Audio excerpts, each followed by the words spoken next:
Magandang araw po. Sana po'y nasa mabuti kayong kalagayan. Ako po ulit si Obit. At meron na naman po tayong kwentong ibabahagi sa inyo. Ito po ay naganap sa totoong buhay. Sadya lamang po namin binago ang mga pangalan upang maitago ang tunay na pagkakakilanlan ng may-ari ng kwento.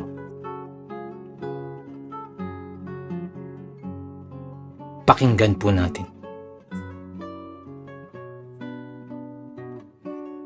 Namiminta na si Criselda sa kanilang durungawan nang mapukaw ang kanyang pagkausisa, nang mapansin ang isang bagay na ibinato sa loob ng kanilang bakuran. Daglian siyang pumanaog mula sa kanilang ikalawang palapag na pamamahay at agad inusisa kung ano ang bagay na iyon. Isang papel na tila nilagyan ng pabigat, at dahil dun ay napukaw pang lalo ang kanyang pagiging mausisa. At pagkabuklat niya ng papel,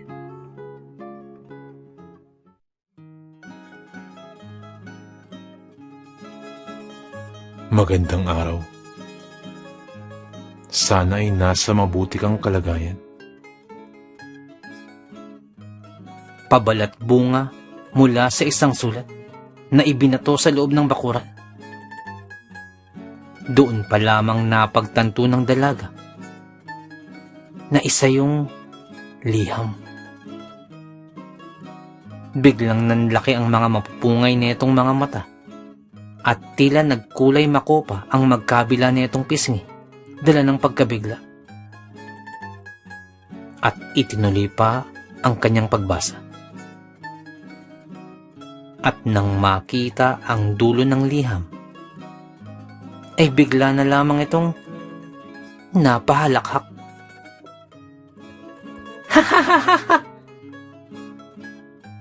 Tuluyan na yatang nasira ang ulo nitong si Melquiades. Nababaliw na. Meron na nga siyang nililiyag. At magpapahayag pa ng damdamin sa akin. Tunay ngang nahihibang na. Tugon ng dalaga sa kanyang sarili. At saka ikinulumpon ang liham. At saka itinapon sa kumpol ng mga tuyong dahon na winalis upang sigaan. At saka pumanhik na sa kanilang pamamahay. Mula naman sa di kalayuan, sa labas ng bakuran nila Criselda, ay nakatago sa likod ng malaking puno ng kamagong si Melquiades. Bagsak ang balikat. Halos sumayad na sa lupa ang paghaba ng kanyang nguso, dala ng pagkabusangot.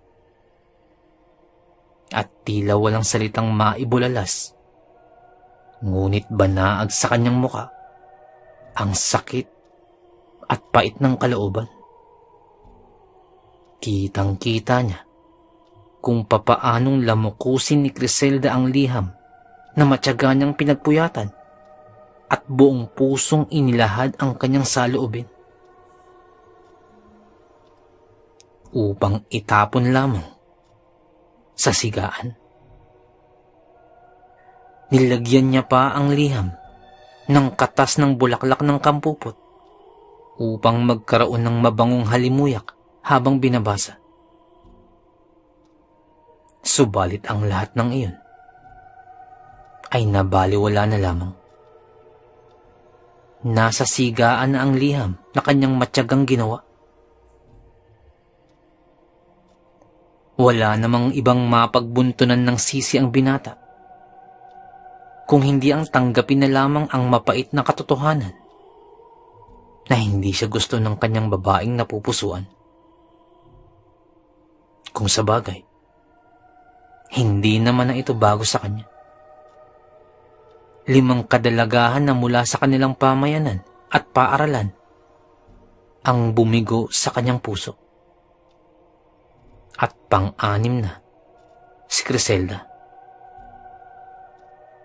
Kung sabagay, maganda talaga si Criselda.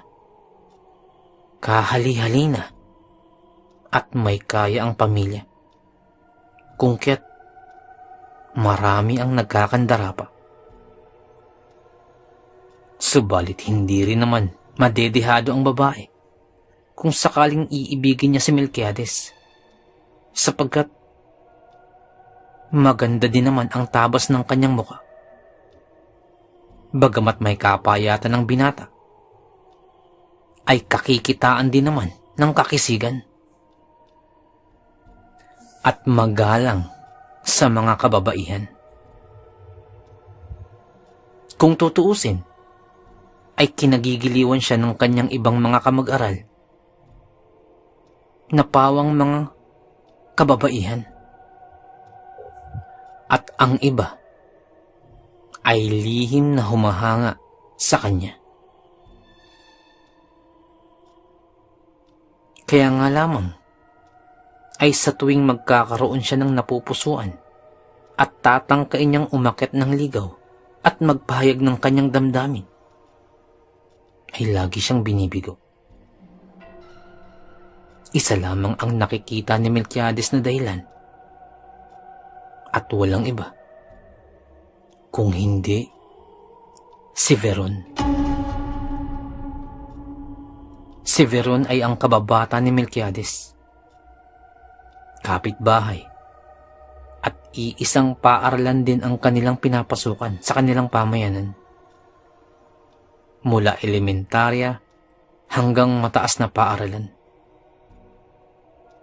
Kung tutuusin, ay tila si Melquiades nga lamang ata ang kaibigan ni Veron. Siya ang palaging kasakasama ni Melquiades pagkapasok ng eskwelahan hanggang sa pag-uwi. Mula umaga hanggang hapon. At ginawa ito ni Melquiades mula nung bata pa lamang sila. At dahil dun, ay naging usap-usapan sa kanilang paaralan na sila ay magnobyo at magnobya. Subalit ayon kay Melquiades, ay hindi totoong magkasintahan sila ni Veron. Ang totoo niyan ay walang gustong makipagkaibigan kay Veron sapagkat usap-usapan sa baryo na ang lola at lolo ni Veron ay mga bantog na mangkukulam. At dahil doon ay walang nagtangkang lumalapit kay Veron. Tanging si Melquiades lamang. Nagsimula iyon noong nasa 6 na taong gulang pa lamang sila at walang kamuwang-muwang na naglalaro. Si Veron ay isang batang babae na hikain noon at sakitin. Hindi po pwedeng hingalin dahil konting hingal lamang ay tila naninigas na at kinakailangan laging may nakaalalay. Sa murang edad na iyon, ay nakaramdam na ng awa si Melquiades sa kalaro. Kung kaya't sa tuwing maglalaro sila, ay siya na ang naging taga-akay nito. Inaalalayan ang kaibigan hanggang sa makauwi. At dahil dun, ay pinakiusapan ng lola ni Veron, si Melquiades, na sa tuwing maglalaro sila, ay siya na ang magsisilbing taga-akay ni Veron. Bagamat walang kamuwang-muwang, ay tumugon naman si Melquiades. "Huwag kang mag-alala, Veron. Ipinapangako ko. Ako ang magiging tagapangalaga mo." Sigaw pa ni Melquiades, na labis namang ikinatuwa ng lola ni Veron. Ilang taon ang lumipas. At totoo nga sa sinabi ng lalaki. Siya ang nagsilbing tagapangalaga ni Veron. Siya ang kasakasama nito pagpapasok sa paaralan hanggang pag-uwi. Kung kaya't nabuo ang haka-haka sa kanilang kapaligiran na may namamagitan na sa pagitan ni Veron at Melquiades. Ngunit kagaya ng nabanggit kanina, mariin yung pinabulaanan ni Melquiades. Totoo naman yun. Tugon naman ni Veron nang minsang may nagtanong sa kanya na isa sa kanyang mga kamag-aral. Totoo naman yun. Hindi kami magkasintahan at magkaibigan lamang kami. Dagdag pa ni Veron. Hindi kami naniniwala si Veron. Sa tagal nyo nang magkasama ni Melquiades, kalokohan na. Walang namamagitan sa inyo. Walang maniniwala. Tugon naman ng mga kamag-aral ni Veron. Ngunit nanatili pa rin ang sagot ng dalaga. Pinangatawanan na walang namamagitan sa kanila ni Melquiades. Kinabukasan, habang papasok sa eskwelahan, sariwa pa sa gunita ni Melquiades ang kabiguan na kanyang nalasap mula kay Criselda. Sariwa pa at hindi pa naghihilom ang malalim na sugat dulot ng pagkabigo. Naisip niya na si Veron ang dahilan kung bakit siya binigo ng kanyang nililiyag.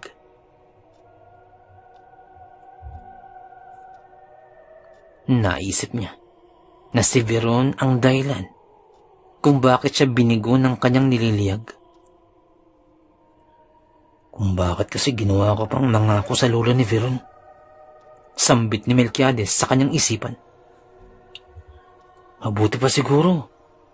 Huwag ko na lamang sunduin si Veron para maramdaman niya na naiinis ako. Dagdag pa ng binata.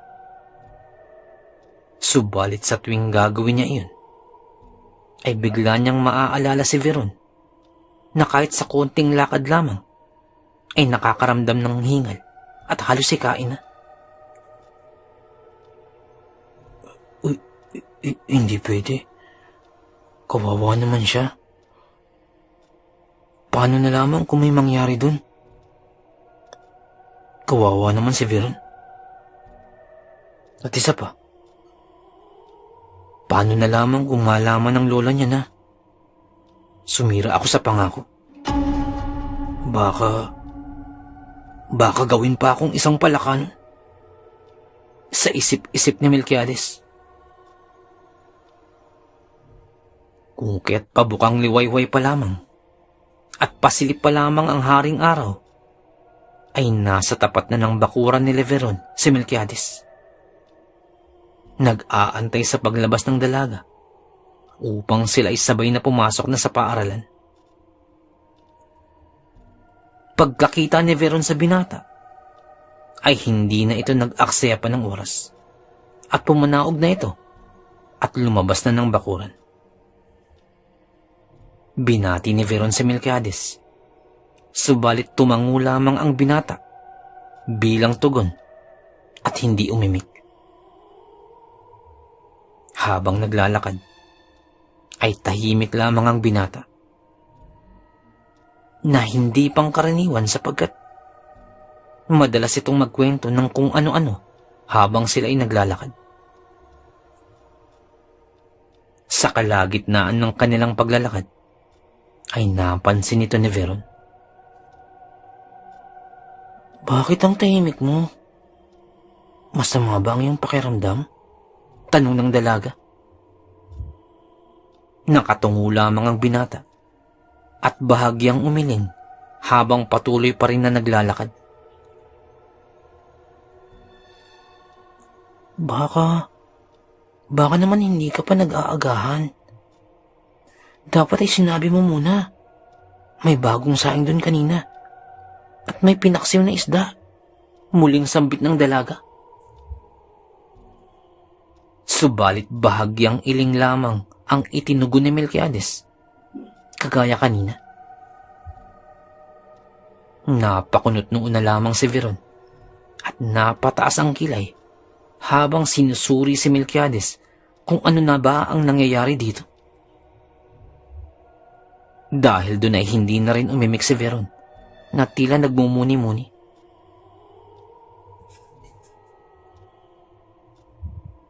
Makalipas ang lagpas 10 minuto, ay katahimikan na ang bumabalot sa dalawa. Walang imikan. Nang biglang magsalita si Veron, "Melquiades,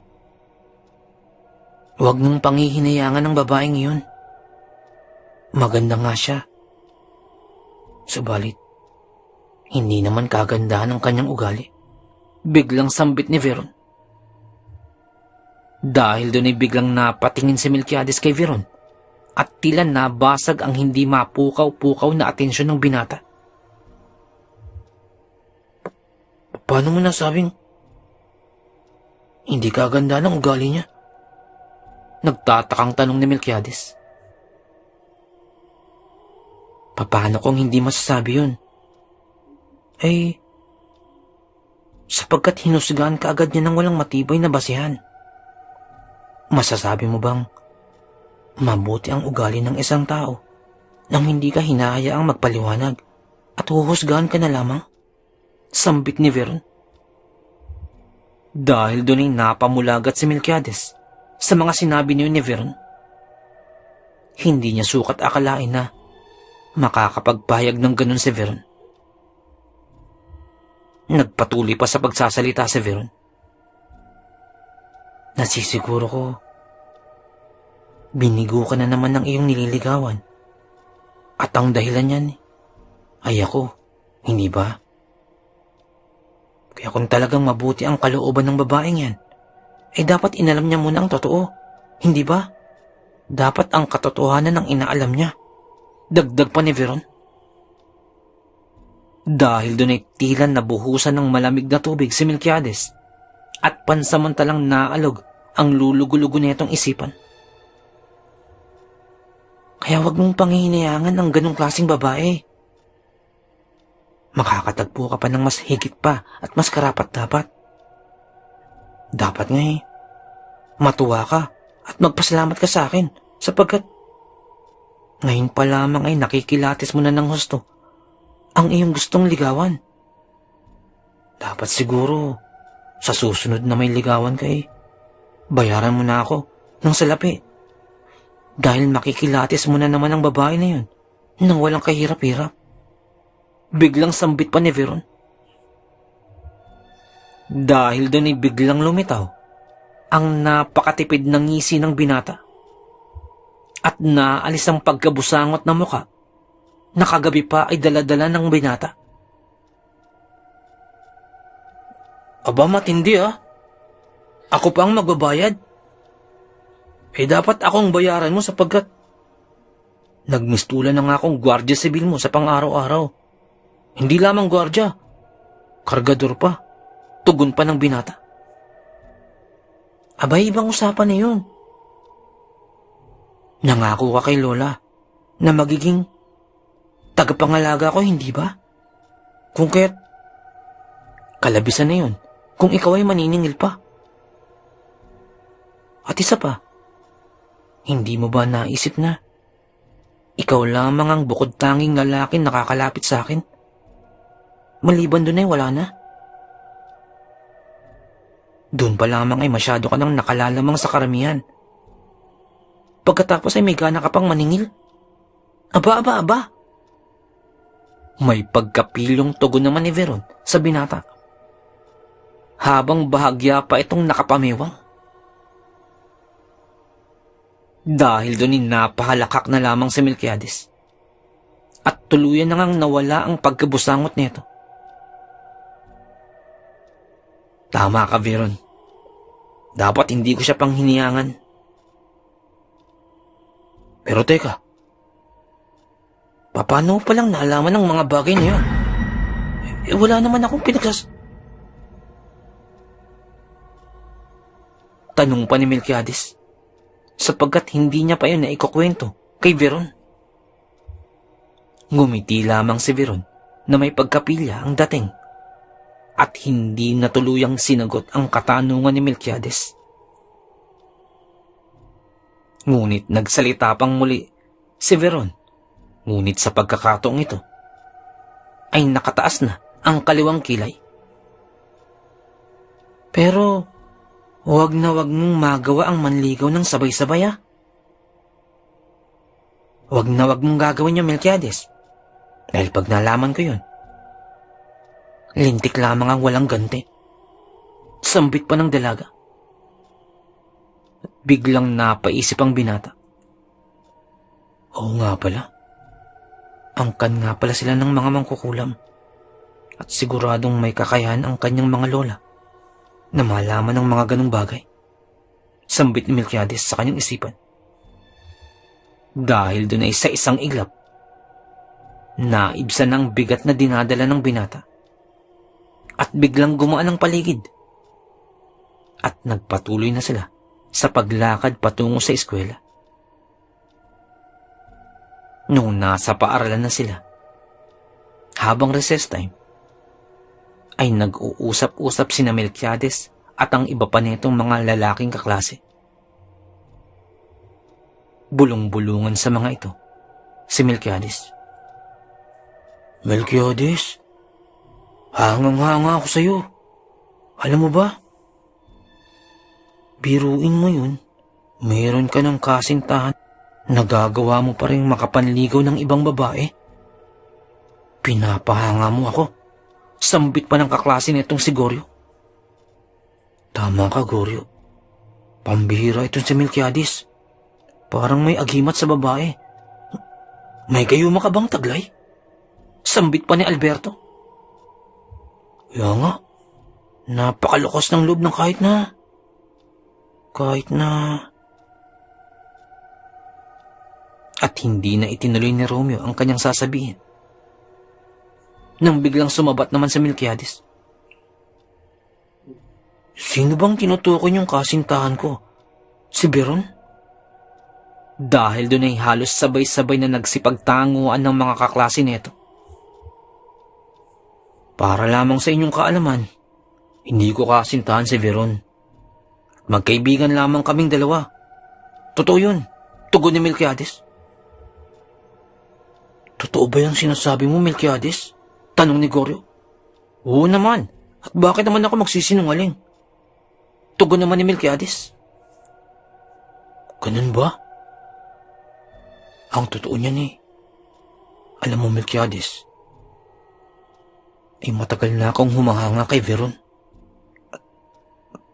At nais ko sana siyang ligawan. Dagdag pa ni Goryo. Nang biglang magsalita si Alberto. Hindi ka ba natatakot sa angka niya ni Veron? Sa harapan mismo ng bakuran nila, Veron. At doon ay unti-unting guminhawa ang pakiramdam ng kamag-anak namin ngayon. Kwento pa ni Andong. Narinig mo ba yun, Goryo? Ano, sawa ka na ba sa buhay mo? Kung ang sagot mo ay oo, ay sumigi ka na at ligawan mo na si Veron. Dagdag pa ni Alberto. Tila umurong ang dila ni Goryo noong mga sandaling yun. Si Melquiades naman ay hindi makasabat sapagkat maging siya ay may alam patungkol sa angka nila Veron. Nang biglang magsalita na si Melquiades. Tama na nga ang usapan niyan. Tapos na ang recess, tara na. Bumalik na tayo, baka hinahanap na tayo ni Ma'am. At saka bumalik na sila sa kanilang silid-aralan. Ngunit habang pabalik na sila sa kanilang silid-aralan, ay hindi sinasadyang nakasalubong ni Melquiades si Criselda, ang babaeng pang-anim na bumigo sa kanyang pag-ibig. Halos hindi malaman ni Melquiades kung saan susuot. Hindi nag-iisa si Criselda at kasama nito ang kanyang mga kaklase. at nagsipagtaki pa ng bibig ang mga ito na tila pinagbubulungan si Melquiades. Alangang aatras at alangang aabante ang binata. At nang hindi na makapagpigil, ay umikot na lamang ito at bumalik sa kanyang nilakaran. Nakita yun ng mga kamag-aral ng binata. Kung kaya't naging tampulan siya ng tuksuhan. Napagbintangan patuloy siya na isang palikero. Ngunit habang nasa silid-aralan, naglalakbay ang isipan ni Melquiades. Hindi na ito maalis sa kanyang gunam-gunam. Paano ba ako magkakaroon ng kasintahan nito kung palaging ganito ang tingin nila sa akin? Alam niya kung anong dahilan. Subalit naisip din niya ang sinabi ni Veron kanina, na mapanghusga sila at di karapat-dapat para sa kanya. Kaya nga lamang ay tila hindi na mapakali ang binata. Nais na niyang magkaroon ng kasintahan. Pagkauwian, habang inaantay ni Melquiades si Veron, ay iniisip na niya ang gusto niyang sabihin. Gusto na niya na munang lumayo kay Veron, kahit pansamantala lamang. Magkanya-kanya muna sila, at sarili muna niya ang kanyang aasikasuhin upang makapanligaw, upang magawa niya ang kanyang nais. Nakatayo si Melquiades sa tapat ng pasimano ng kanilang paaralan nang makita niyang lumabas mula sa silid-aralan si Veron. Pagkalabas pa lamang ng pintuan, ay kamuntikan na itong madapa nang bahagyang matisod mula sa nakausling upuan. Agad na patakbo naman si Melquiades upang alalayan si Veron. Paano ko naman may iwan ng babaeng ito? Kahit paglakad pa lamang halos hindi na makaagapay. Sambit ni Melquiades sa kanyang isipan at namayani muli ang awa para kay Veron. Ngunit habang papalapit siya kay Veron, ay bigla-biglang may dumating na lalaki. Humahangos at agad itong umalalay kay Veron. Ayos ka lamang ba, Veron? Hindi ka ba napano? Tanong ng lalaking dumating. Pagkatingin ni Melquiades, siya si Rogelio. Kamag-aral din nila at kaparehas ng antas, ngunit mula sa kabilang hanay.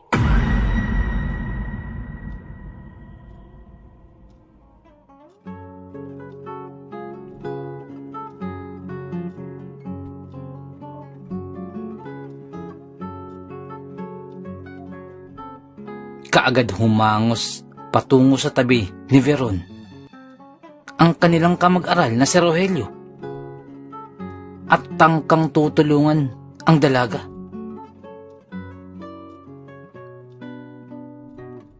Agad naman tumanggi si Veron at agad nagsalita. Wala ito, Rogelio. Maraming salamat na lamang. Tugon ni Veron. Dahil doon ay kaagad na kinuha ni Melquiades ang bag ni Veron at ang mga librong bitbit nito. At sabay tingin kay Rogelio na punong-puno ng katanungan. Kaagad naman nang nag-aya ng umalis si Veron at hila-hila sa bisig si Melquiades. At naiwan na lamang doon si Rogelio. Pagkalabas ng bakuran ng kanilang paaralan, ay nagsalita si Melquiades.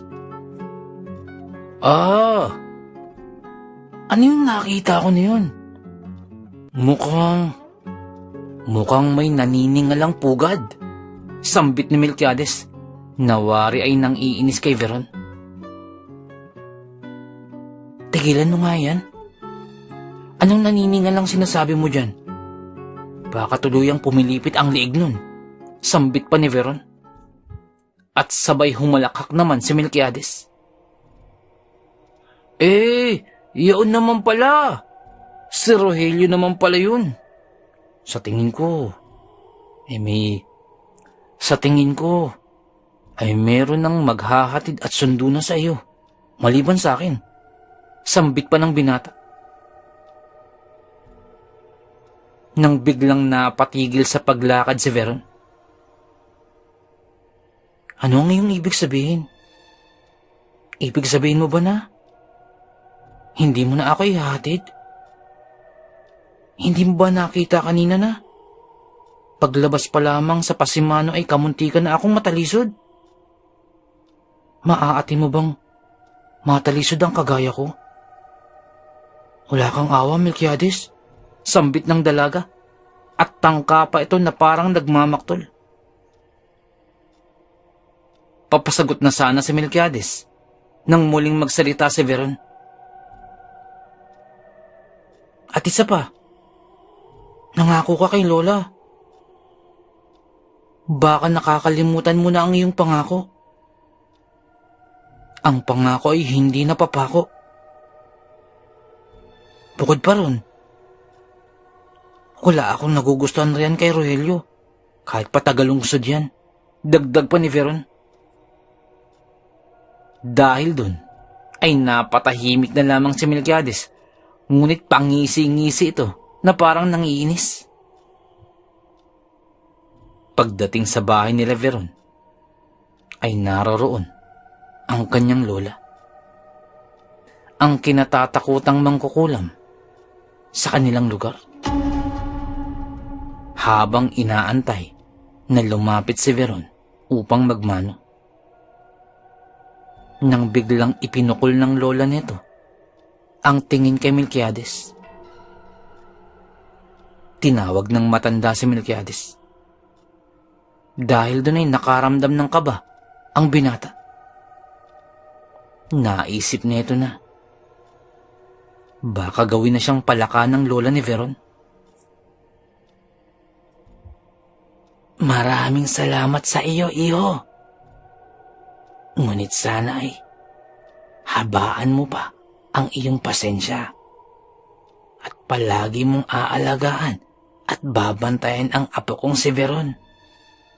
Hindi na kasi namin siya masubaybayan at ikaw na lamang ang inaasahan namin. Lalo na't kapag nasa labas siya ng aming bakuran. Sambit pa ng lola ni Veron. Tumango lamang si Melquiades bilang kasagutan sa lola ni Veron. Biglang napatungo ang binata at tila napaisip sa mga salitang binitawan kanina. Matapos maihatid, ay saka umuwi na si Melquiades. At nasa isipan na tila hindi na nga niya malulubayan si Veron. Wala na siyang magawa pa. At lumipas pa ang mga araw. Siya ang nananatiling kasakasama, umaalalay at tumutulong kay Veron sa pagpasok hanggang sa pag-uwi sa kanila. Hindi maitatanggi ng binata na nakakaramdam na siya ng matinding pagkabagot.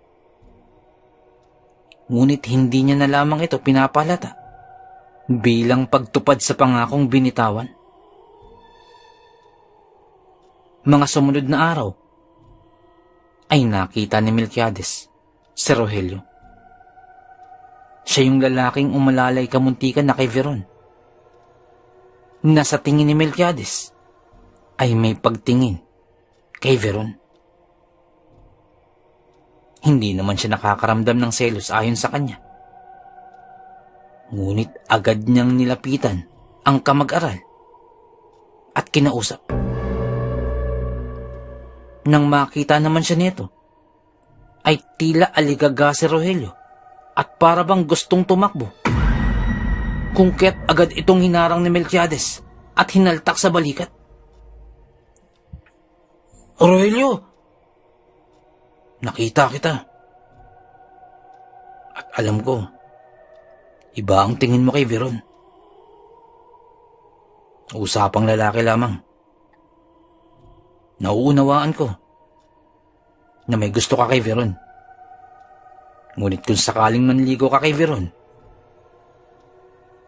siguraduhin mo sa akin na aalagaan mo siya, ha? At huwag na huwag mong papaiyakin. Kundi, ako ang makakaharap mo. Sambit pa ni Melquiades. Huwag kang mag-alala, Melquiades. Wala akong balak. Wala. Hindi na ako lalapit sa babae niya. Biglang sambit na Rogelio pa rin si Melquiades. Sapagkat hindi niya naranasan yun sa lola ni Veron. At kagaya nga ng sinabi ni Rogelio, hindi na ito lumapit pa kay Veron o nisulyap man lamang, ay hindi na neto ginawa sa dalaga. Tinupad naman ni Melquiades ang pangakong iyon na binitawan kay Rogelio at sinarili na lamang ang mga sinabing iyon ng kamag-aral. At lalong hindi niya ito sinabi kay Veron. Isang araw, habang naglalakad sila mula sa eskwela, at sa kakakwento ni Melquiades, ay bigla siyang napatanong sa dalaga. Kamusta na yung lihim mong no? Bakit hindi mo tanongin si Lola mamaya pagdating sa amin? Tugon naman ang dalaga. Pero nung dati, may natatandaan ako. Mga 10 taong gulang pa lamang ako nun. May isinabit na baboy ramo si Lolo sa aming kusina. Nakasabit lamang iyon dun. Ngunit sa tuwing kinabukasan, ay nababawasan ito. Ang nakalagay na yun ay isang buong pata ng baboy ramo. At natatapisan ito ng natatapisan ng malalaking bahagi. Sa galit ni Lolo, naglagay ito ng kawayan na pinatulis niya ang dulo. At doon niya isinabit ang baboy ramo. At saka muling isinabit sa dating lagayan nito sa atip ng aming bahay. Kinabukasan nun, nagising na lamang kami sapagkat nagmamakaawa ang isang lalaki at nagpapaliwanag. Nagawa lamang daw niya yun dahil sa tindi ng kagipitan. At isinauli ng lalaki ang kanyang mga kinuha at nangakong hindi na uulitin. Bukod pa dun ay nangakong papalitan ang mga naunang kinuha. Nang aking makita pang lalo, ay naroroon din ang kawayan na pinatulis ni Lolo. Ngunit sa pagkakataong ito, ay nakabaon na ito sa kamay ng lalaki na yun. Kwento pa ni Veron. Dahil doon ay natahimik na ako. Hindi na ako nagtanong-tanong pa ng kung ano-ano. At iniba ko na ang aming pag-uusapan. Nagpatuloy pa ang mga araw. Hanggang sa dumating na at nalalapit na ang pagtatapos ng kanilang pag-aaral para sa mataas na paaralan. Tinanong ni Veron si Melquiades tungkol dito. Melquiades, ano ang iyong plano kapag nagtapos na tayo? Napaisip naman si Melquiades. Ngunit bago pa man makapagsalita si Melquiades, ay nagsalita ng agad si Veron. Ako, nais ko magkolehiyo. Nais ko mag-aral sa lungsod. Sagot ni Veron. Ako din. Gusto ko din yan. Tugon naman ni Melquiades. Ay kung ganun, ay sabay-sabay na tayo magtanong ng mga kolehiyo na maaari nating pasukan. Tugon naman ni Veron. Subalit biglang tumikom ang bibig ni Melquiades at hindi ito sumagot. Nagpatuloy lamang sa pagsasalita si Veron habang nakikinig si Melquiades. Hanggang sa nakarating na nga sila sa bahay ni Veron. At dahil doon ay narinig ng lola ni Veron ang kanilang mga pinag-uusapan. Maganda yung naisip ninyo. Mag-aral pa kayo ng kolehiyo. Apo, saan mo ba nais mag-aral? At anong kurso? Parehas ba kayo ng kukuhain ni Melquiades? Tanong pa ng lola ni Veron. Si Melquiades naman ay natahimik at napatungo na lamang. Nang biglang magsalita naman si Veron. Lola, ako na lamang po ang mag-aaral at ako po ang pipili ng aking kurso. Kung hindi po gusto ni Melquiades, ay ayos lamang po sa akin. Dahil doon ay biglang napatingin si Melquiades kay Veron. At ganun din ang lola ni Veron. Opo, Lola. Kaya ko na pong mag-isa. At isa pa, para naman din po mabigyan ng kalayaan si Melquiades kung ano ang kanyang nais. Baka masyado na po siyang nasasakaldala ng aking pagiging lampa.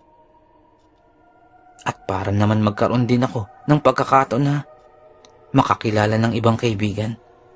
Tugon naman ni Veron. Hindi malaman ni Melquiades ang kanyang isasagot. Magkahalong saya at pagkabigla ang kanyang nadama. Dahil dun, sa wakas ay mukhang matutupad na ang kanyang nais. Magagawa na niya ang kanyang gusto. Hindi na siya nakatali sa tanikala ni Veron. Sigurado ka ba, Apo, sa gusto mo? Paglilinaw pang muli ng lola ni Veron. Opo, La. Sigurado po ako. Tugon pa ni Veron. Sabay tingin nito kay Melquiades habang nakangiti. At iyon na nga ang naganap. Matapos nilang magtapos sa high school, ay nag-aral sa kolehiyo si Veron. At dahil may angking talino din naman ang dalaga, ay nakapasa ito sa isang pampublikong unibersidad. Si Melquiades naman ay hindi pinalad na makapasa sa kolehiyo na nais niyang pasukan. Sumubok pa siya sa iba, subalit hindi na sapat ang pananalapi ng kanyang pamilya upang siya ay makapasok sa ibang unibersidad. Kung kaya't napilitang hindi magpatuloy si Melquiades sa pag-aaral. Subalit ayos lamang yun sa kanya. Ngayon naman ay nagagawa na niya ang kanyang nais. Hindi na rin siya naiilang na makipagkilala sa ibang kababaihan na kanyang nais. At hindi nga nagtagal, ay nagkaroon na rin ng kasintahan si Melquiades na matagal na niyang inaasam. Subalit hindi din ito nagtagal at naglayo din sila ng landas. At doon napansin ni Melquiades na parang may kulang. Na parang meron siyang hinahanap-hanap. Tila hinahanap niya ang nakagawian niya na dati. Lalo na nung siya ang kasama ni Veron. Dahil doon ay naisipan niyang dalawin si Veron sa kanilang bahay. Batid naman niyang nag-aaral ang dalaga. Kung kaya't tsitsyempohan niyang walang pasok upang ito ay puntahan. At kagaya nga ng dati na pangkaraniwan niyang ginagawa, ay nagtungo siya. Subalit pagkadating ni Melquiades sa bukana pa lamang ng bakuran nila Veron, napansin niyang maraming tao. Dahil doon ay napigil niya ang paghakbang sa loob ng bakuran at iginiya muna ang kanyang paningin upang tingnan kung sino ang naroroon. Nang mahagip ng kanyang paningin ang isang binata na nasa loob ng bahay nila Veron. Magandang lalaki ito at mukhang nagmula sa may kayang pamilya. At may mga dala din itong mga prutas at bulaklak na tila pinipintuho si Veron.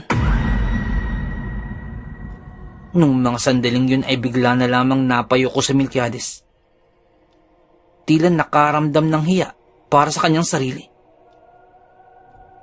Hindi niya maiwasan na maihambing ang kanyang sarili sa lalaking iyon. At dun lamang niyan lubusang napagtanto na napakalayo ng kanilang agwat. Hindi maintindihan ni Melquiades ang kanyang nararamdaman. Subalit ng mga pagkakataong yun, ay nakaramdam siya ng lungkot. Tagos sa pusong lungkot. Ngunit pinilit niya itong paglabanan at ibinilin sa sarili na masaya siya para sa kaibigan. Kung kaya't naisip na ni Melquiades na umalis na at umuwi. Subalit, bigla niyang naisip na bago man lamang siyang lumayo, ay muling silayan ng kaibigan. Kung kaya't kahit mula sa labas ng kanilang pamamahay, nila Veron, ay sumipat-sipat si Melquiades upang maaninagan niya man lamang ang dalagang musmus pa lamang ay kasakasama na niya. Kung saan ay nagsilbi siyang taga-alalay, saan man na ito magtungo. Madalas pang ipinamimitas ni Melquiades ng sari-saring bungang kahoy sa kanilang bakuran na pagkatapos ay pinagsasaluhan nilang dalawa. At kung tanghaling tapat naman, ay madalas silang makagalitan tuloy ng kanyang ina dahil sa hindi nila makuhang matulog at nalilibang sa paglalaro ng sintak sa puno ng hagdan. Napakasayang gunitain ang kanilang kamusmusan. Nang mahagip ng paningin ng binata ang dalagang kanina pa hinahanap ng kanyang paningin, biglang nasilaw si Melquiades sa ganda ng dalaga. Ibang-iba na si Veron. Natigilan ng bahagya si Melquiades sa karekta ng dalaga. Tila nakaramdam ng ibang pakikitungo si Melquiades nang muling masilayan ang kanyang kaibigan. Nais niya itong puntahan at kausapin. Subalit, ngayon na lamang niya nakurong. Malayo siyang ibigin ng kanyang magandang kaibigan. Si Veron ay naging tanyag na sa kanilang lugar mula nang mag-aral sa kolehiyo. Samantalang siya'y palad ng makadalo sa isang piging, minsan sa isang buwan. Ipinagpalagay na ni Melquiades na maraming maginoo at ombre de propesyon na nangingibig kay Veron. At siya'y isang magbubukid lamang na pinapakain at pinaghihirapan ng kanyang mga magulang. Isa nga naman palang kabaliwan ang kanyang paghanga. Tila nanaig ang kanyang pagkakimi noong mga sandaling yun. Nung araw na yun ay umuwi si Melquiades, baon-baon ng matinding kalungkutan. Ngunit hindi siya nakakaramdam ng pagdadamdam sa kaibigan. Iniisip niya na masaya siya para kay Veron. At mas maiging ang mga kahanay ni Veron at mga kagaya niya na may antas sa pamumuhay ang makakatuluyan ng kaibigan sa buhay. Subalit sa kabilang banda, walang ibang lubusang makakakilala kay Veron bukod sa kanyang mga lola, kung hindi siya lamang. At kung meron mang maaaring makaarok ng kanyang minimiti at kaligayahan sa buhay, ay walang iba kung hindi si Melquiades lamang din. Naglalaban ang isipan at damdamin ni Melquiades noong mga sandaling yun. Hindi mapakali si Melquiades. Urong sulong, paroot pa rito. Hindi malaman saan patungo. Ngunit ano ang kanyang gagawin? Siya ay lalaki at lalaking may puso. Ang tibok ng puso ay makapangyarihan at hindi maaaring pigilin. Lalong mahirap at hindi mangyayaring limutin niya si Veron. Nang muling nanumbalik sa dahon ng kanyang gunita nung siya ay tagapangalaga pa lamang ni Veron, kung saan siya ang umaalalay at sumasalo sa dalaga kapag madadapa na. Siya ang laging nasa tabi. Siya ang nagpupunas ng likuran kapag pawisan na ang dalaga. Kapag pawisan na si Veron, siya ang tagapaypay kapag hinihingal na ito, kahit sa maiksing lakaran pa lamang. Napagtanto ni Melquiades, si Veron ay iniibig niya at minamahal. Sinundan-sundan ng paningin at pinuntuho ng buong kaluluwa mula pa sa kanilang kabataan. At si Melquiades naman ay handa niyang ialay ang kanyang buhay kay Veron bilang kanyang tagapangalaga. Dahil dun, naisip ni Melquiades na magpadala ng liham sa dalaga. Pagkaraan ng mahigit ng 2 linggo, nagsisi si Melquiades kung bakit siya nakapagtapat kay Veron. Wala nga namang unang pagsisisi. Ngayon na lamang niya napag-isip-isip na malayo talaga na ibigin siya ng kanyang magandang kaibigan. Subalit, ang isang bagay na naukit sa diwa at naipunla sa puso sa panahon ng kamusmusan ay hindi na malilimot sa habang panahon. Ang mga alaala ng ating kabataan ay siyang matamis sa lahat, sariwa sa lahat, at mahal sa lahat. Talagang si Melquiades ay hindi nakalimot kay Veron.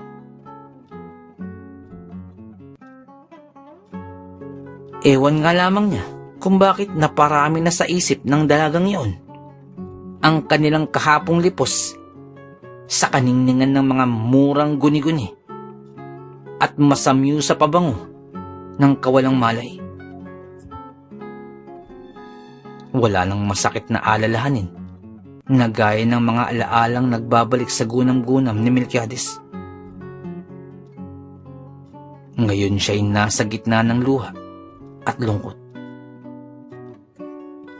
Ngunit hindi nagpatinag ang binata. Muli itong nagpadala ng liham at sa iba't ibang pamamaraan niyang nalalaman.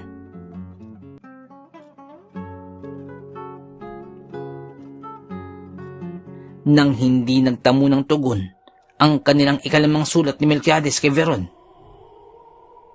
ay niyari sa loob ng binata na hindi na siya muli pang susulat kay Veron.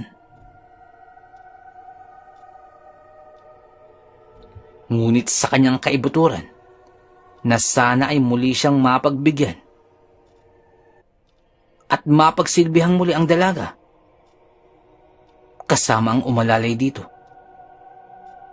at maging tagapangalaga. Napagtanto ni Melquiades na hindi niya kayang mabuhay kung wala sa tabi ng dalaga. Subalit, papaano kung hindi siya tinutugon nito? Nagsumikap ang binata na makapag-aral sa kolehiyo. Naisip niya na kung magiging magkahanay na sila at magkaparehas ng antas, ay muli niyang makukuha ang atensyon ng dalaga. Iyon nga ang ginawa ni Melquiades. Pinalad naman siyang nakapasa sa isa sa mga pampublikong universidad sa kanilang lalawigan. Nang isang araw, ay biglang nakasalubong ni Melquiades ang lolo ni Veron.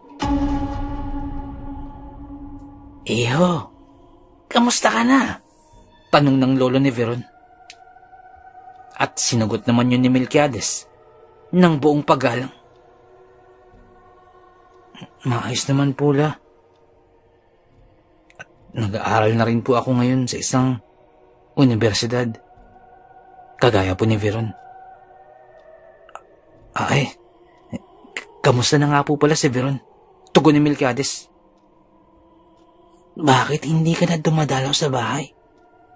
Hindi mo ba hinahanap-hanap si Veron?" tanong naman ng lola ni Veron. Nais sanang sabihin ni Melquiades na hindi tinutugon ni Veron ang kanyang mga liham, subalit sinarili na lamang niya ito. "Masyado po kasi akong abala sa aking pag-aaral. Paumanhin po. Hayaan niyo. At isa sa mga araw na ito ay dadalawin ko po si Veron." Sambit pa ni Melquiades. At totoo nga sa sinabi ng binata. Naghanap ito ng tiyempo. At nang makalibre, ay walang patumanggang nagplano na tutungo kina Veron. Ngunit hindi kagaya dati, na kahit walang ligo ay dire-diretso lamang siya sa patungo kina Veron.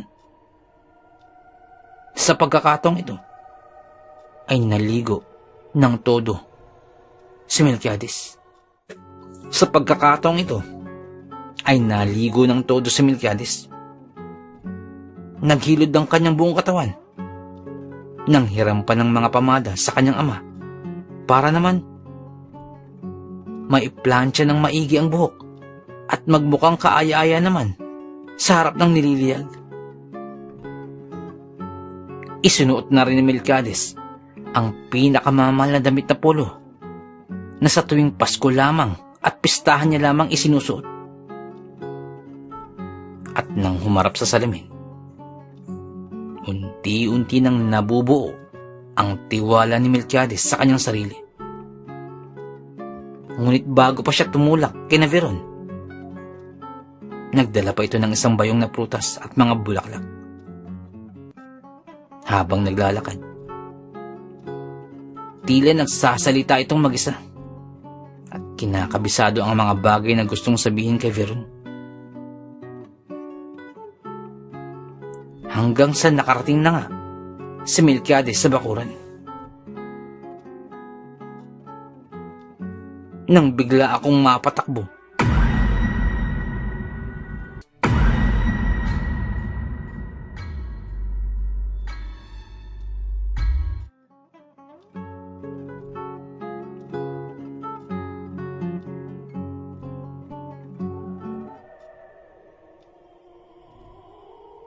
at parang isang pahina sa libro ng tadhana ng Magsing Irog,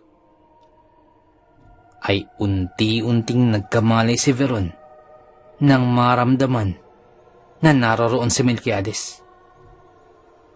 Dahan-dahan na nagkaroon ng malay mula sa kanina na nakaratay lamang.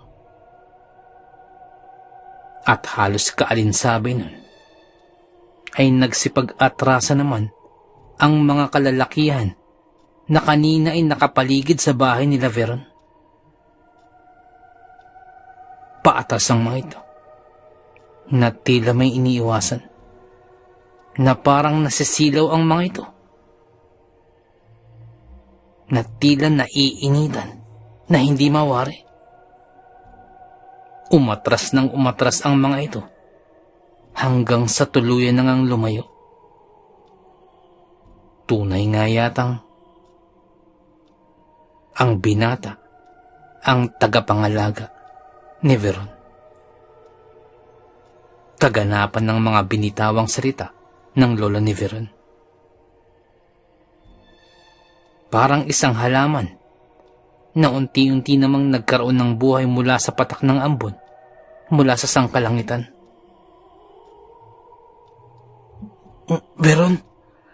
Veron, kamusta na ang iyong pakiramdam? Nag-aalalang tanong ni Melquiades habang nakatingin ito sa mga mata ng nililiyag. Maayos naman na, tugon naman ni Veron. Alalang-alala ang binata. At sa tingin pa lamang nito sa dalaga ay tila binabalutan na niya ito ng buong pag-aalaga at pagmamahal. Kumain ka na ba? Eto, at nagdala ko ng mga prutas. Kainin mo upang manumbalik ang iyong lakas. Sambit pa ni Melquiades. Ano po ba talagang nangyari? At nagugulumihanan ako sa mga kaganapan. Dagdag pang katanungan ni Melquiades. At dahil doon ay nagsaritang muli ang lola ni Veron na magpasa hanggang ngayon ay nakasalampak sa saig na kawayan ng kanilang pamamahay. Kagaya ng nabanggit ko kanina iyo, ang mga taong nakita mo kanina na nagtungo rito, nais nilang kuhain ang karunungang isinalin sa amin na ngayon ay nasa pangangalaga na ni Veron. Subat at ang pagtatagpo mo at ng aking apo ay itinakda ng tadhana. Sambit pa ng lola ni Veron. Walang naitugon si Melquiades at pinanatili lamang na tikom ang kanyang bibig. Subalit lalo lamang iyon nagdulot ng higit na mas marami pang katanungan kumpara sa kasagutan. Ngunit sa kabila nun, ay sinamantala na ng binata ang pagkakataon. Pagkat para sa kanya, ay matagal na panahon silang nagkawalay ng kanyang nililiyag. Pakawari niya ay habang buhay ang patlang na naiwan sa kanyang pagkatao. Nung mga pagkakataong hindi sila magkasama ni Veron. Bakas na bakas sa mga mata ng binata ang tuwa. Para itong isang musmus na nagbalik sa kanyang kabataan. Payak, puro, at walang bahid. Totoong kaligayahan. At ganun din naman ang dalaga. Bagamat pilit din netong itinatago ang galak nang makita si Melquiades. Buong pagsusumikap niya naman itong ikinukubli. Subalit, hindi maaaring makapagsinungaling ang mga bintana ng ating katauhan. At kitang-kita sa mga mata ng dalaga ang tuwa. Nagniningning, umaapaw. Subalit, merong balakid. Bagamat naibsan na ang pagkabahala ng binata nang makadaupang palad nito ang dalaga. At nilapastangan ng sarili nito sa paglunod sa malamyos na tinig ng nililiyag. Ngunit sa kanyang agam-agam ay hindi pa rin nagdalaho ang pagkabahala. Sapagkat sa kanyang pagkakaalala, ito ang kauna-unahang pagkakataong nasaksihan ni Melquiades na nasa kalunos-lunos na kalagayan ang pamilya ni Veron, na sa kanilang baryo ay pinaniniwala ang makapangyarihan at ni isa ay walang maglakas loob na salingin man lamang.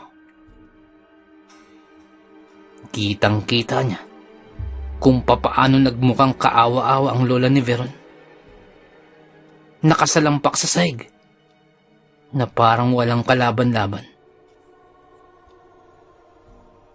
Marahil ay hindi pa niya lubusang nauunawaan, subalit nakakaramdam siya ng paparating na panganib. Sa mga sumunod na araw, ay muling nanumbalik ang dating gawin ni Melquiades.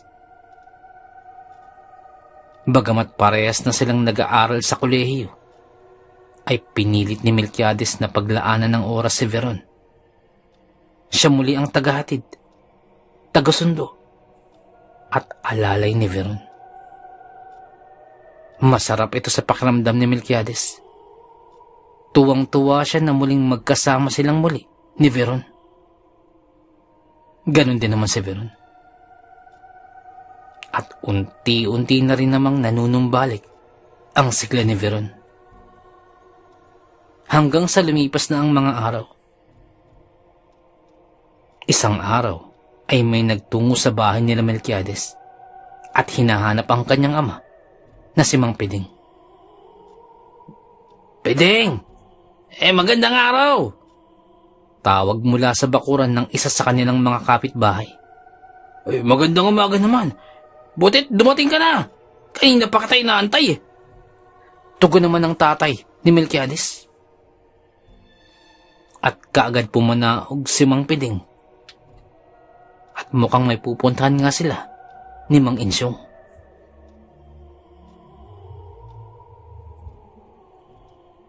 Nang paalis na ang dalawa, ay may napansin naman si Mang Piding.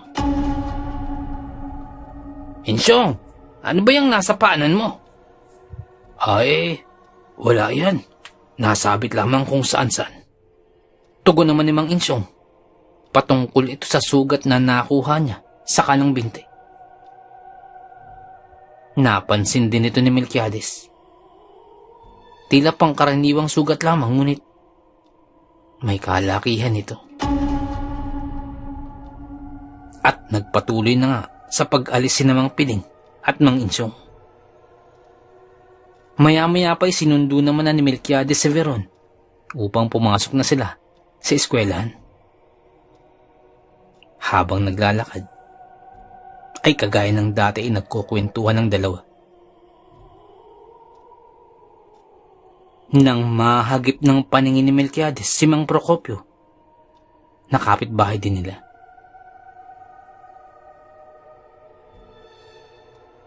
Napansin ng binata ang sugat sa binti ng matanda. Kagayang-kagaya sa sugat na nakita niya kay Mang Insyong. Subalit, ipinagkibit balikat na lamang ito ni Melquiades at nagpatuloy sila sa paglalakad. Kinabukasan, tila dumami ang nagkaroon ng sugat sa kanilang katawan. Meron sa binti, meron sa kamay, meron sa braso. At kagaya ito ng sugat na nakita niya kay Mang Insyong. Habang naglalakad sila ni Veron, ay naririnig naman nila ang usap-usapan sa paligid. "Mukhang may kumakalat na salot sa atin, ah. Tingnan mo, nagkaroon ako ng sugat na ito. Kinamot ko lamang ito at nagaganyan na." Sambit ni Mang Unyo, na isa sa mga kabaryo nila. Ay, ganyan na ganyan din ang sugat ng aking asawa. Hindi rin malaman sa nagmula. Kaya nga lamang sa kanya ay dumarami, kumakalat sa katawan. Nagkaroon pa nga sa iba't ibang parte. Sambit pa ni Mang Iko. Meron nga din akong ganyan sa balikat Kinamot ko nga lamang Bigla nang lumaki. Dagdag pa ng isa. Si Miltiades naman ay napapatingin sa kanyang mga kamay. Bisig. Paa. Tinitingnan kung meron din siyang galos o sugat. Ngunit wala naman. At tinanong niya rin si Veron kung meron bang sugat. Umiling naman ang dalaga bilang tugon. Nang maya-maya pa, ay nakita nila ang mga kalalakihan na nagsipagtakbuhan. At may buhat-buhat na isang matanda. Dahil doon ay kaagad na lumapit si Melquiades upang usisain ang kaganapan. Pagkakita ng binata, ay agad niyang nakilala yung matanda. Siya si Mang Insyong. Siya ang kasama ng kanyang ama nung nakaraang araw. Gulat na gulat si Melquiades. Dahil sa pagkakataong ito, ang sugat na nakita niya na nasa binti pa lamang ng matanda, ngayon ay nagkalat na sa iba't ibang bahagi ng katawan nito. Ngunit habang inuusisa niya, ay nauulinagan ni Melquiades ang mga bulong-bulungan sa paligid. Ano kaya itong salot na dumapo sa ating baryo? Kaya nga, ano bang nangyayari sa atin? Sino kayang may likha na itong salot na to? Sino pa bang gagawa niyan? Kung di ang may kakayanan lamang na gumawa niyan. Sino pa? Di ang mangkukulam sa ating baryo. Tama. Sila lamang ang makakagawa niyan. Mga walang iya sila. Banggit pa ng mga lalaki. Ngunit ni isa dito ay walang namumukaan si Melquiades. Hindi niya malaman kung taga-baryo ba nila ito nakatira. At dahil maugong ang bulong-bulungan niyon, ay nagsipaggayahan na ang ibang mga tao. Napaatras na si Melquiades at agad sinabihan si Veron. Halika na, bilisan na natin maglakad. Na agad namang sinang-ayunan ng dalaga. Ano kaya nangyayari na yun? Tanong ni Melquiades habang binibilisan nila ang lakad. Si Veron naman ay tahimik lamang na tila may iniisip na malalim. Hanggang sa nakarating na sila sa kanilang pinapasukang universidad. Buong maghapon ay hindi yun mawala-wala sa isipan ni Melquiades. Kahit pauwi na sila ni Veron, ay ganun pa rin. Hindi niya iyon maiwaksis sa kanyang isipan. Habang papauwi sa kanilang baryo, ay napadaan naman sila sa isang kumpulan ng mga kalalakihan. At ang kaganapan kanina sa baryo ay mas nadagdagan pa. Mas madami pa ang nadamay at bilin pa ng lolo ni Veron. Pinaspasan ni Melquiades ang kanyang takbo. At nang makita na ang bahay ng manggagamot, ay agad nitong sinabi ang pakay. Tatando! Tatando! Magandang gabi po. Pasensya na po kayo. Nagkaroon po ng kaguluhan at kinakailangan po namin ang inyong tulong. Bungad ni Melquiades. Pagkasambit ng binata, ay nagsatengang kawali lamang ang matanda at tila walang naririnig. Tataando! Tataando! Nagkakagulo po doon! Nagkakagulo po! Malaki po daw ang inyong maitutulong. Pag-uulit pa ni Melquiades. Ngunit kagaya kanina, ay parang walang naririnig si Tata Ando. Natataranta na. Hindi na mapakali. At muling tinawag ni Melquiades ang matandang manggagamot. Tata Ando! Nagkakagulo po doon! Pinapatawag po kayo sa akin ng lolo ni Veron. Sambit ni Melquiades.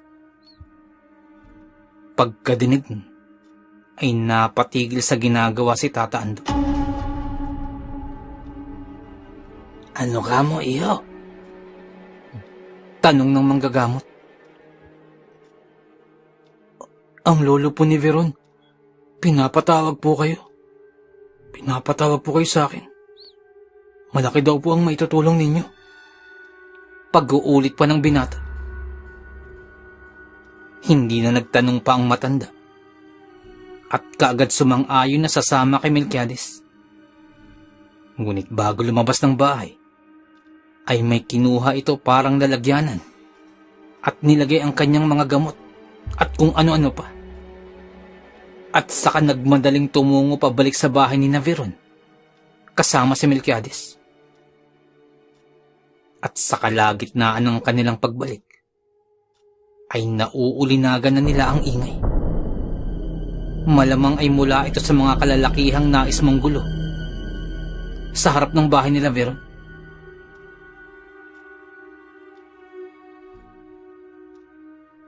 Habang nasa harapan naman ng bahay nila Veron, ang lalaki na nangunguna ng kaguluhan ay nakakaramdam na ng pagkainit. Ang tagal naman ng binatang yan! Nababagot na ako! Sambit ng lalaki. Ay, tinawag lamang si Tata Ando. Pabalik na yan. Sambit naman ng iba pang naroroon. Pabalik na ba? O baka naman tumakas na? Baka dahilan niya lamang yon upang mailigtas niya ang kanyang sarili. Tugon ng lalaki. Baka gumagawa na lamang ng paraan ng mga mangkukulam na yan. Ngunit ang totoo ay tumatakas na sila. Hindi ba mga kasama? Sigaw pa ng lalaki. Makakapayag ba kayo na makatakas ang angkan ng mga mangkukulam na yan? Huwag na nating patagalin pa. Baka makatakas pa ang mga yan. Sunugin na natin ang bahay. Pambubuyo pa ng lalaki. At nagsigawan nga ang iba pang mga kasamahan nito. Lalong nag-alab at nabuyo ang mga tao na sunugin na ang bahay nila Veron. Nang biglang may sumigaw. Hindi mo na kailangan mainip pa. Naririto na ako. At hindi ako tumakas. Ngunit maliban pa riyan, kasama ko si Tata Ando. Biglang sambit ni Melquiades. Kung kaya't napigil ang pagsunog ng lalaki sa bahay nila Veron. At tila ang pagsigaw niyang iyon ay pansamantalang napigil ang iba pang mga kasama nito. Kaagad namang pumagitna si Melquiades kasama si Tata Ando. Huminahon muna kayo! Hinahon, mga kababaryo! Naririto si Tata Ando upang malinawan kayo. At agad itinaas ng matanda ang kanyang dalawang kamay upang makuha ang atensyon ng mga tao. Huminahon muna kayo. Huminahon muna. Ano ba ang kaguluhang ito? Ano bang ikinagagalit ninyo? Tungkol ba ito sa sakit na dumapo sa ating baryo? Tanong ni Tata Ando. Oo, tama, tanda. Yun nga ang dahilan. At ang mga mangkukulam na yan, silang may gawa niyan. Sambit ng lalaking nangunguna. Ay hindi natin yan lulunasan natin yan. Magtungo kayo sa aking bahay. At bibigyan natin ng lunas ang sakit. Tugon pa ni Tata Ando. At dahil doon ay biglang humupa ang tensyon. Biglang naliwanagan ang kanina ay mga punong-puno ng galit ng mga tao. Lalo na nung nagsalita na si Tata Ando. Ilang sandali pa'y tinawag ni Tata Ando si Melquiades at tila napabuntong hininga ito. Ay, salamat Mikoy. Buti na lamang talaga at hindi lumabas si Melencio.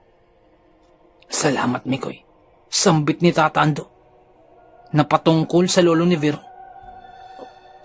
Bakit po ba? Ano po bang meron dun? Tugon naman ni Melquiades. Huwag mo nang alamin, Mikoy. Huwag mo nang alamin. Sapagkat nakaririmarim ang magiging kalalabasan. Walang sino man sa baryo natin ang maaaring humarap at pumigil sa kakayahan ng mga yan. Kabilang na ako dun. Hindi ko sila kaya. Kung kaya't salamat. Matining na pagsigaw, dala ng matinding pagkagulat at pagkabahala.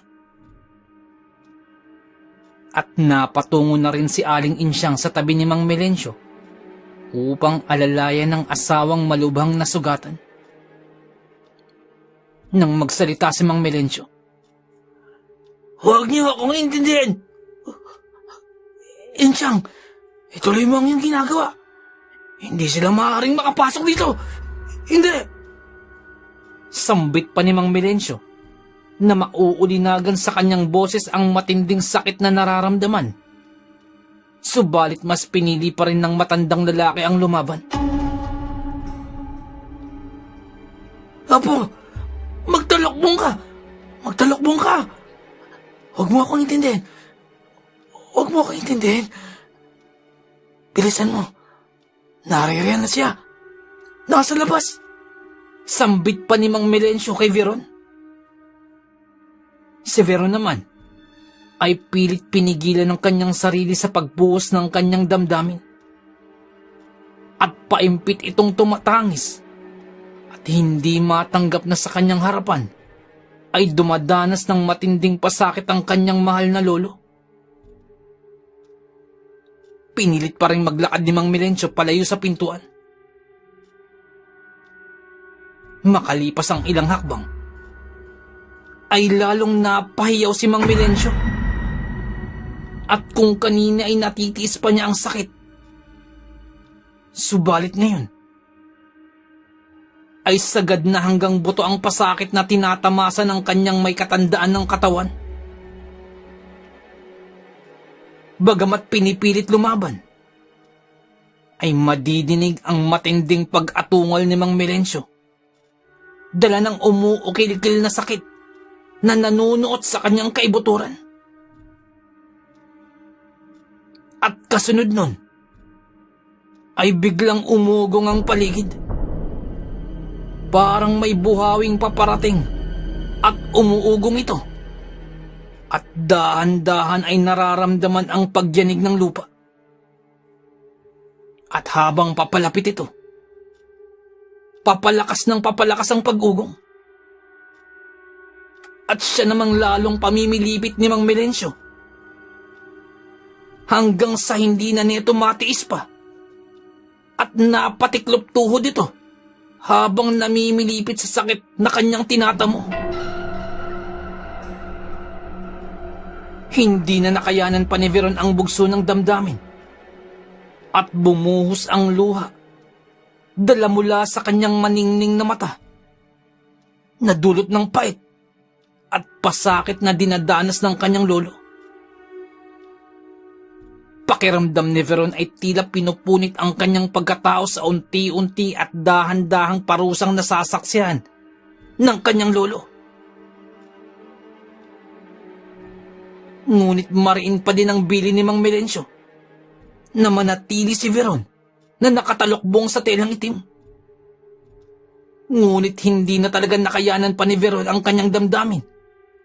at kaagad na humangos patungo sa kanyang lolo. Nang biglang may kumapit sa kanyang bisig.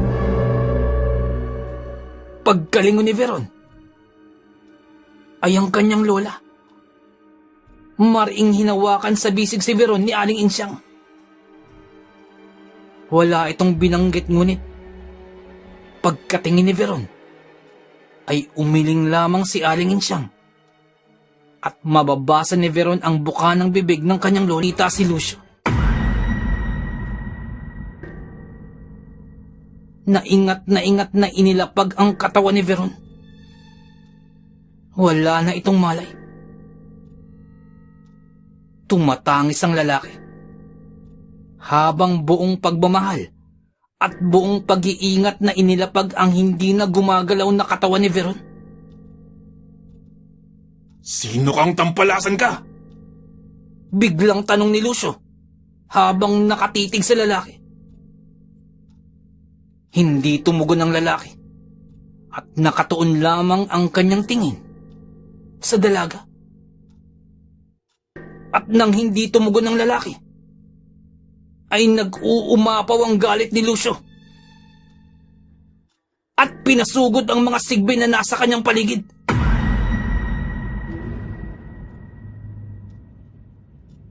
Kagad nagsipagsuguro ng mga sigbin.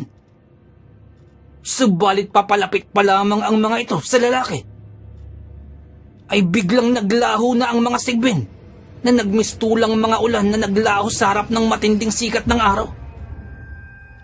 Naglaho ang mga ito habang papalapit sa lalaki. Ang lalaki naman ay buong ingat na inilapat ang kanyang palad sa noo ni Veron. At marahang inilapat din ang kanyang mga palad sa dibdib ng Biglang nawala ang mga itim at mabibigat na presensya sa paligid. Kaagad namang pinuntahan ni Melquiades si Mang Melencio. Na nung mga sandaling yun ay nakasalampak pa din sa sahig. Pagkahawak pa lamang ni Melquiades kay Mang Melencio, ay biglang napasingap ng malalim ang matandang lalaki at humigop ng hangin. At sabay kapit sa bisig ni Melquiades. Nagtagumpay kayo. Nagtagumpay ka. Nagawa mo. Nagawa mo. Magaling. Mahusay. Sambit pa ni Mang Melencio. Ngumiti lamang si Melquiades habang tumatango bilang tugon kay Mang Melencio. At kasunod nun ay inalalaya ng matandang lalaki upang makatayo ito. Teka, asan si Insyang? Kagad na tanong ni Mang Melencio. Pagkakita nila, ay nasa isang sulok ang matandang babae, sa isang sulok ng kanilang kubo. Nakatungo na lamang si Aling Insyang, at hindi na gumagalaw. Nasa tabi ng matandang babae si Veron, na bumubuhos na ang damdamin sa pag-iyak. Kaagad naman itong nilapitan ni Melquiades. Subalit tila hindi na gumagalaw ang matandang babae. Hindi na gumagalaw ang lola ni Veron. Lalong bumuhos ang damdamin ng mga tagpong yun. Wala nang tigil sa pagtulo ang mga luha ng dalaga. Nang subukang ilapat ni Melquiades ang kanyang palad sa gitnang bahagi ng dibdib ng matanda, ay bigla itong napasinghap. At kagad ay hinawakan sa noo si Aling Insyang. Kasunod nun ay tuluyan ng nakahinga si Aling Insyang. Napabuntong hininga na lamang si Mang Melencio. At gulat na gulat naman si Veron nung makitang napasinghap na si Aling Insyang. At ilang sandali pa, ay nagmulat na rin ang mga mata ni Aling Insyang. At kaagad hinanap ng kanyang paningin ang kanyang apo. Napaakap ng mahigpit si Veron sa kanyang lola. Nag-uumapaw ang kanyang tuwa nang makitang nagawang makaligtas ng kanyang lola sa napakatinding pagsubok. Kasunod naman nun, ay hinawakan ni Aling Insyang ang bisig ni Melquiades. Salamat, iho. Maraming salamat. Tunay nga, ikaw ang tinadhana. Ikaw ang tagapangalaga. Napakahiwaga ng ating mundong ginagalawan. Napakaraming bagay ang mahirap ipaliwanag. Pero nagaganap. Hanggang dito